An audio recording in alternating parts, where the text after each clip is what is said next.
गेले 12 वर्ष या डोंबिवलीमध्ये पश्चिमेला कोकण महोत्सव हा मी साजरा करत आलेलो आहे आणि गेले म्हणजे 12 वर्षामध्ये अनेक डोंबिवलीकरांनी ह्या कार्यक्रमाचा लाभ घेत आलेत। गेले 12 वर्षामध्ये आम्ही जो कार्यक्रम घेतो ह्याच्यामध्ये उद्देश एकच असतो का ह्या कोकण महोत्सवमध्ये अनेक बचत गटांना स्टॉलसाठी प्राधान्य दिलं जातं। या कोकण महोत्सवाच्या माध्यमातून अनेक लोकांना रोजगाराची निर्मिती होते।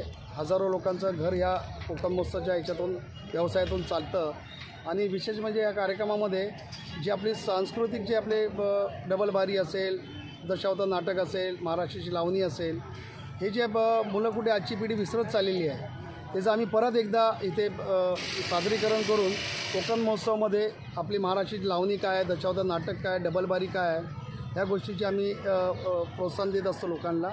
आणि ह्याच्यामध्ये विविध स्टॉल आहेत, कोकणाची मावे आहेत, विविध खेळणी आहेत, बालनगरी आहे आणि कार्यक्रम म्हटलं तर याच्यामध्ये होम मिनिस्टर आहे, महिलांसाठी, लहान मुलांसाठी मॅजिक शो आहे, आमच्या कोकणवासियांसाठी डबल बारी आणि दशावतार नाटकाचा इथे कार्यक्रम घेतलेला आहे।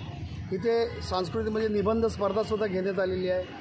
इथे येणाऱ्या ह्या ज्या 15 दिवसाच्या कार्यक्रमामध्ये हब जे कीर्तनकार आहेत डोंबिवलीचे त्यांचा आम्ही जाहीर सन्मान आणि सत्कार इथे करणार आहोत। आणि ह्या कार्यक्रमाला बरेचसे आमचे पत्रकार बंधू असतील, आमचे पोलीस डिपार्टमेंट असेल, की आमचे पदाधिकारी असतील, कार्यकर्ते प्रतिनिधी असतील, हे नेहमी मला सहकार्य करत आलेले आहेत।